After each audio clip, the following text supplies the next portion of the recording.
بسم اللہ الرحمن الرحیم۔ میں ہوں محمود اسکر چودھری۔ آخر 17 سال کی محنت رنگ لائی اور انسان نے یہ ثابت کر دیا کہ وہ اپنی محنت سے نہ صرف ہواؤں کا رخ بدل سکتا ہے بلکہ سمندر کے پانیوں کے سامنے بند باندھ کر انہیں روکنے پر مجبور کر سکتا ہے۔ حضرت موسیٰ علیہ السلام کا معجزہ تو آپ نے سنا ہی ہوگا کہ جس طرح انہوں نے سمندر کو 2 حصوں میں تقسیم کر کے رستہ بنا لیا، لیکن آج کے انسان نے انہی کے نقش قدم پر چلتے ہوئے جدید ٹیکنالوجی کی مدد سے سمندر کے پانیوں کو روک کر دکھا دیا اور دنیا کا خوبصورت ترین شہر وینس ڈوبنے سے بچا لیا۔ کیسے بچا لیا، اس پر ہم تفصیلی گفتگو کریں گے اس ویڈیو میں۔ آپ سے التماس ہے کہ آپ ہمارا یوٹیوب چینل اور فیس بک چینل لائک کر دیں، سبسکرائب کر دیں تاکہ ہماری معلوماتی ویڈیو آپ تک پہنچتی رہیں۔ ناظرین، اگر آپ کو دنیا کی سیر کا شوق ہے اور آپ نے ابھی تک وینس شہر نہیں دیکھا تو آپ کو خود کو سیاح کہلانے کا حق نہیں ہے۔ ایڈریاٹک کی ملکہ، پانیوں کا شہر، پلوں کا شہر اور نہروں کا شہر اور روشنیوں کا شہر کے نام سے جانے والا وینس شہر ایک دیو مالائی سا شہر ہے۔ کوئی بھی سیاح اس کی خوبصورتی سے متاثر ہوئے بغیر نہیں رہ سکتا۔ رنگ برنگی عمارات اور فن تعمیر کے بہترین شاہکار اس شہر کی خوبصورتی کو تو 4 چاند لگاتے ہی ہیں، لیکن اس کی اصل حیران کن خوبصورتی یہ ہے کہ یہ شہر پانی میں تیرتی ہوئی کشتی کی مانند ہے، یعنی یہ شہر سمندر کے بیچ کھڑا ہے اور یہ دنیا کا واحد شہر ہے جس میں آمد و رفت کے لیے سڑکیں اور گاڑیاں نہیں ہیں، بلکہ آپ کو ایک محلے سے دوسرے محلے جانے کے لیے کشتی کا استعمال کرنا پڑتا ہے۔ اس طلسماتی اور جادوئی شہر کے بارے میں کئی کہانیاں مشہور ہیں اور اس پر کئی فلمیں بھی بنائی گئی ہیں۔ Amore mio, dove sei tu? Ti sto cercando, tesoro mio. لیکن آج ہم آپ کو بتائیں گے کہ یہ شہر کیسے تعمیر ہوا اور اس کو کون کون سے خدشات لاحق ہیں۔ وینس شہر کی سیر کرتے ہوئے سیاح کی ذہن میں یہ خیال فوراً آ جاتا ہے کہ یہ پانی کے اوپر تعمیر کیسے کیا گیا۔ تو اس کا جواب ہے کہ وینس کا علاقہ 118 چھوٹے چھوٹے جزائر پر مشتمل ایک علاقہ تھا جہاں کیچڑ اور گندی مٹی کے علاوہ کچھ نہیں تھا۔ اس شہر کی بنیاد کے بارے میں محققین کا اندازہ ہے کہ 25 مارچ 421 عیسوی میں اس کی بنیاد ڈالی گئی ہوگی۔ ان جزیروں میں گہری کھدائی کر کے لمبے سوراخ نکالے گئے اور اس میں درختوں کے تنے ڈالے گئے تاکہ اس کو رہائش کے قابل بنایا جائے۔ تنے اتنے گہرے ڈالے گئے کہ جہاں پہ جا کے ان کی بنیاد ختم ہو۔ ایک اندازے کے مطابق اس شہر کو بنانے کے لیے 1 کروڑ درختوں کے تنے گاڑے گئے ہوں گے۔ یاد رہے کہ یہ تنے بھی اٹلی کے مختلف علاقوں سے لائے گئے اور ان کے اوپر تختے بچھائے گئے اور تختوں کے اوپر پھر جو ہے یہ عمارات بنائی گئیں جو اینٹوں سے اور سیمنٹ سے بنائی گئی ہیں۔ اس طرح کا بندوبست کیا گیا ہے کہ اس کے تنوں کو آکسیجن مہیا نہ ہو تاکہ وہ ریزہ ریزہ نہ ہو جائیں، اور ان مضبوط بنیادوں پر پھر اٹالین فن تعمیر کے شاہکار کھڑے کیے گئے۔ وینس شہر اٹلی کی خشک زمین سے صرف 4 کلومیٹر کے فاصلے پر سمندر میں موجود ہے۔ اب سوال یہ پیدا ہوتا ہے کہ اتنا مشکل ترین شہر بنانے کی ضرورت کیا تھی؟ اسے خشکی پر ہی بنا لیتے۔ تو سوال یہ ہے کہ خشکی پر کیوں نہیں بنایا گیا؟ جواب یہ ہے کہ یہ شہر کوئی شوقیہ نہیں بنایا گیا، اس کو کوئی سیاحوں کو کھینچنے کے لیے نہیں بنایا گیا۔ اس شہر میں فن تعمیر جو ہے وہ دنیا کو عجوبے کے طور پر دکھانے کے لیے نہیں بنایا گیا بلکہ مجبوری میں بنایا گیا ہے۔ آپ جانتے تو ہیں کہ انسانی تاریخ ہمیشہ دوسرے ممالک پر قبضوں اور ریاستوں پر قبضوں کے حوالے سے بڑا ایک گہرا اثر رکھتی ہے۔ انسان کی ہمیشہ سے یہ خواہش رہی ہے کہ وہ دوسرے علاقوں کو فتح کرے، وہاں کے لوگوں کو غلام بنائے اور اپنی بادشاہتیں قائم کرے۔ ان چیزوں سے بچنے کے لیے، اس دفاع کے لیے ریاستیں مختلف اقدامات کرتی رہی ہیں۔ کچھ لوگ دیواریں بناتے رہے ہیں، فصیلیں بناتے رہے ہیں اور قلعے بناتے رہے ہیں تاکہ بیرونی حملہ آوروں سے بچا جا سکے۔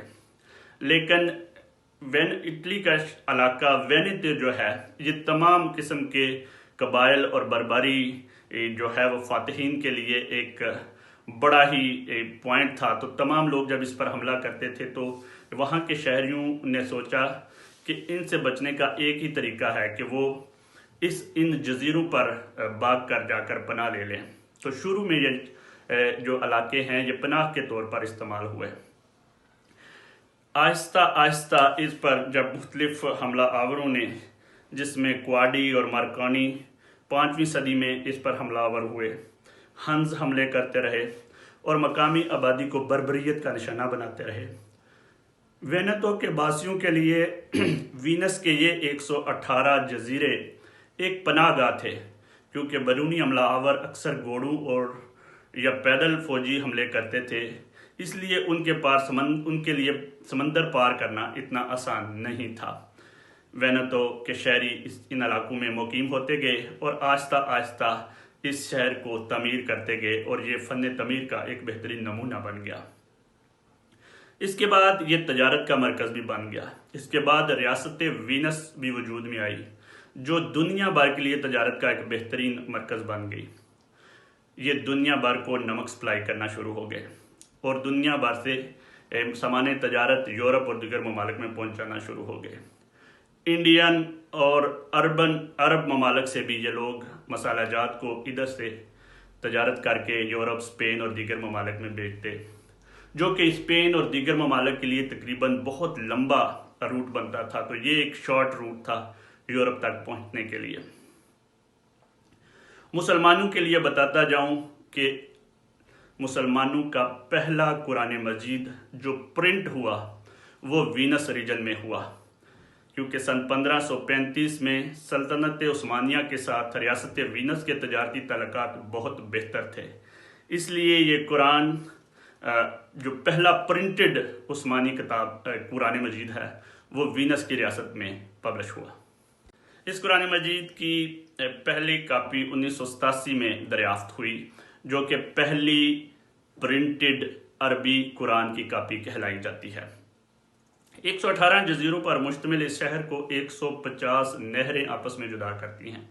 ان نہروں کو ملانے کے لیے 400 کے قریب پل تعمیر کیے گئے ہیں، کیونکہ اس شہر میں ہر قسم کی آمد و رفت یا تو پیدل ہو سکتی ہے یا پھر کشتیوں پر ہو سکتی ہے۔ یہ شہر ہر سال 3 کروڑ سیاحوں کو اپنی طرف متوجہ کرتا ہے۔ دنیا کو بہترین موسیقی دینے والا، ہالی ووڈ کے فلم فیسٹیول اور سال کا یادگار میلہ منعقد کرنے والے اس شہر میں میلے کے دنوں میں اتنا رش ہو جاتا ہے کہ انسانوں کی بھی ون وے ٹریفک شروع کرنی پڑتی ہے، یعنی آپ جس طرف سے جا رہے ہیں وہاں سے آپ واپس نہیں آ سکتے۔ لیکن اس شہر کا سب سے بڑا ایک مسئلہ تھا۔ سن 2000 سے لے کر 2010 تک کی ایک سٹڈی کے مطابق یہ شہر ہر سال 1 ملی میٹر سے 2 ملی میٹر تک زمین کے اندر دھنس رہا ہے۔ اس شہر کا دوسرا بڑا مسئلہ یہ ہے کہ ہر سال جب سمندر کا پانی موسم سرما میں اونچا ہوتا ہے تو وہ اس شہر کی گلیوں میں داخل ہو جاتا ہے، جسے اقوا آلتا کا نام دیا جاتا ہے۔ پچھلے سال اس طوفان نے بہت بڑی تباہی کی، ملینز کے لحاظ سے تجارتی چیزوں کا نقصان ہوا۔ یہ پانی گھروں میں اور دکانوں کے اندر داخل ہو جاتا ہے۔ آج سے 17 سال پہلے 2003 میں ایک پروجیکٹ شروع کیا گیا، جس میں اس پانی کو روکنے کے بندوبست کے حوالے سے جدید ٹیکنالوجی کا استعمال کرتے ہوئے ایک ایسا پروجیکٹ بنایا گیا جس میں سمندر کے اندر گیٹ بنائے جائیں جو سمندر کے پانی کو روک سکیں۔ اس پروجیکٹ کو ویسے تو نام موسے کا دیا گیا، جس کو اٹالین میں موڈولو سپیریمنٹالے الیکٹرومیکانیکا کہا گیا ہے، لیکن میں آپ کو بتاتا چلوں کہ اٹالین زبان میں موسے حضرت موسیٰ علیہ السلام کا نام ہے، تو اس لحاظ سے بھی اس کو نسبت تھی، چونکہ سمندر کے پانی کو روکنے جا رہے تھے تو اس طرح کی نسبت بھی دی گئی۔ 17 سال بعد اس سال جولائی میں ان گیٹوں کو پہلی دفعہ آزمایا گیا کہ کیا یہ کام بھی کرتے ہیں یا نہیں۔ کل کی تازہ ترین رپورٹ یہ ہے کہ موسم خراب ہوا اور بارش کا پانی ایک دفعہ پھر چڑھ گیا۔ ہر سال تقریباً 117 سینٹی میٹر پانی شہر کے اندر داخل ہو جاتا ہے۔ اس دفعہ 130 سینٹی میٹر پانی اونچا ہوا تھا، لیکن جب گیٹ کا تجربہ کیا گیا تو شہر بالکل صاف تھا، شہر کے اندر سمندر کا پانی داخل نہیں ہو سکا۔ یہ تجربہ کامیاب ہو گیا ہے۔ اب کل اٹالین پرائم منسٹر نے ایک بیان میں کہا کہ یہ تجربہ کامیاب ہو گیا ہے۔ اٹالین پرائم منسٹر نے کل اپنے سوشل میڈیا اکاؤنٹ سے اعلان کیا کہ یہ پروجیکٹ بھرپور طریقے سے کامیاب ہوا ہے اور امید کی جاتی ہے کہ فیوچر میں بھی ان گیٹس کی مدد سے پانی کو روکا جا سکے گا، کیونکہ کل تو صرف 130 سینٹی میٹر تھا، لیکن ان گیٹس کی مدد سے 3 میٹر تک کا پانی روکا جا سکتا ہے۔ ان گیٹس کی اونچائی جو ہے وہ 20 میٹر ہے اور یہ تقریباً 1600 میٹر کے قریب پھیلائے گئے ہیں۔